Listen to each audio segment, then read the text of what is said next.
Hello, வணக்கம் viewers. Welcome to SP home foods. நாம் இன்னைக்கு மீன் குழம்பு எப்படி செய்கிறதுங்கிறத பார்க்கலாம். அதுக்கு தேவையான பொருட்களை நாம் இப்போ பார்த்துடலாம். 2.5 கிலோ ஜிலேபி கெண்டை எடுத்து வச்சுருக்கேன். இது வந்து கொல்லடத்தில் பிடிச்ச ஃப்ரெஷ் மீன். இது 2 தக்காளி, பெரிய தக்காளி கட் பண்ணி வச்சுருக்கேன். 15 சின்ன வெங்காயம் கட் பண்ணி வச்சுருக்கேன். பெரிய சைஸ் பூண்டு 2 உரிச்சு வச்சுருக்கேன். புளி ஓரளவுக்கு, இந்த அளவு புளி, இவ்வளோ அளவு புளி ஊற வச்சிருக்கேன். தேங்காய், ஒரு தேங்காய் துருவி வச்சிருக்கேன். தேவையான அளவு கல்லுப்பு. இது எஸ்பி ஹோம் ஃபுட்ஸோட மீன் குழம்பு பொடி. இது 1 ஸ்பூன் மஞ்சத்தூள். எஸ்பி ஹோம் ஃபுட்ஸோட தாளிப்பு வடகம். இதுதான் மீன் குழம்புக்கு டேஸ்ட் கொடுக்கறது. இது எஸ்பி ஹோம் ஃபுட்ஸோட செக்கு நல்லெண்ணெய். நம்ம துருவி வச்சிருக்கிற ஒரு தேங்காய், முழு தேங்காய் ஒரு துருவி வச்சிருக்கேன். அதை மிக்சியில் போட்டுக்கணும். போட்டுட்டு பூண்டு இருக்குல்ல, பூண்டையும் இதில் போட்டுருணும்.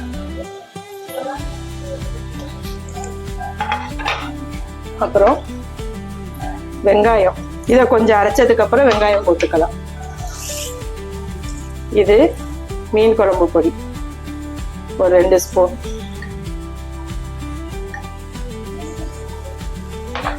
அப்புறம் மஞ்சத்தூள் 1 ஸ்பூன். இதெல்லாம் நல்லா தண்ணி ஊற்றி மிக்ஸில் நைஸாக அரைச்சிக்கணும்.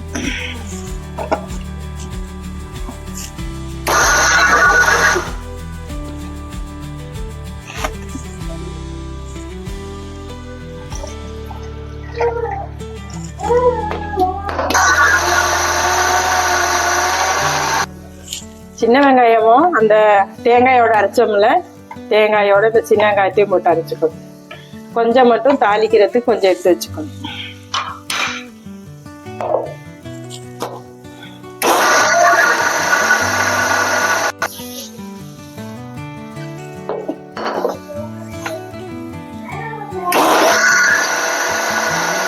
இப்போ அடுப்பை பற்ற வச்சுட்டு இது மண்பானை தான் எடுத்து வச்சிருக்கேன். மீன் குழம்புக்கு மண்பானையில் செய்கிறது ரொம்ப டேஸ்டாக இருக்கும். மண்பானை எடுத்து வச்சிருக்கேன். கொஞ்சம் ஹீட் ஏறட்டும். இதில் 4 ஸ்பூன் நல்லெண்ணெய் ஊற்றிக்க. ஊற்றிட்டு தாளிப்படம், எஸ்பி ஹோம் ஃபுட்ஸ் தாளிப்படத்தை போட்டு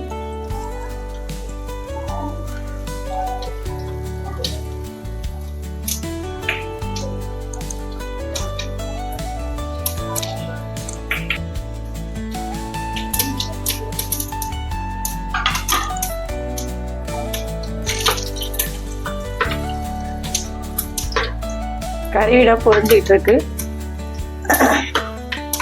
கறிவிடம் பொரிஞ்சோடனே கொஞ்சமா எடுத்து வச்சிருங்க. கொஞ்சம் வெங்காயம், தக்காளி,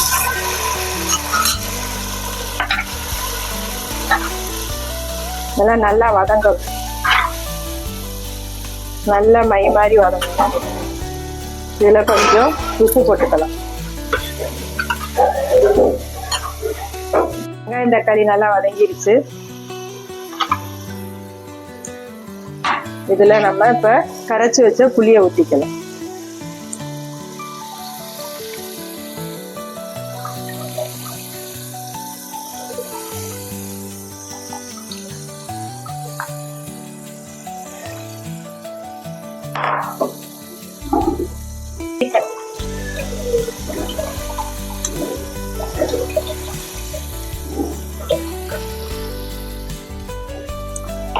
தேங்காய், மிளகாத்தூள், நம்ம எடுத்து வச்ச மீன் மிளகாத்தூள், வெங்காயம், பூண்டு எல்லாம் அரைச்சி வச்சிருக்கோம்.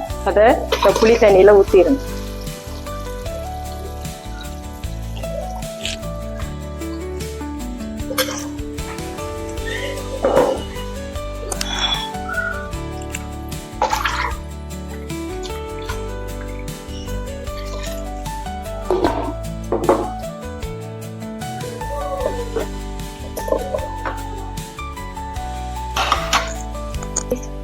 வெங்காயம் தக்காளி வதங்கிறத கொஞ்சம் உப்பு போட்டிருந்தோம். இப்போ இன்னும் கொஞ்சம் உப்பு போட்டுருக்கோம். குழம்பு கொதிக்கட்டும். கொதிச்சதுக்கப்புறம் மீனை போடணும். அதை போடும்போது உங்களுக்கு நான் காமிக்கிறேன். மீன் குழம்பு கொதிச்சிருச்சு. இப்போ நம்ம எடுத்து வச்சிருக்கிற மீனை போட்டுடலாம்.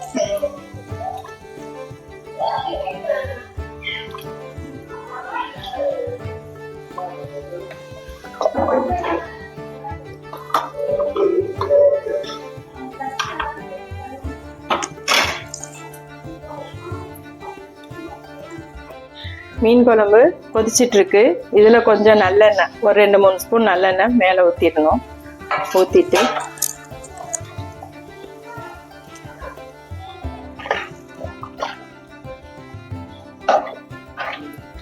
ரெடி ஆயிடுச்சு.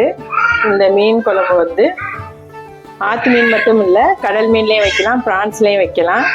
ஒயிட் ரைஸுக்கு, சூடான இட்லி எல்லாத்துக்குமே நல்லா இருக்கும்.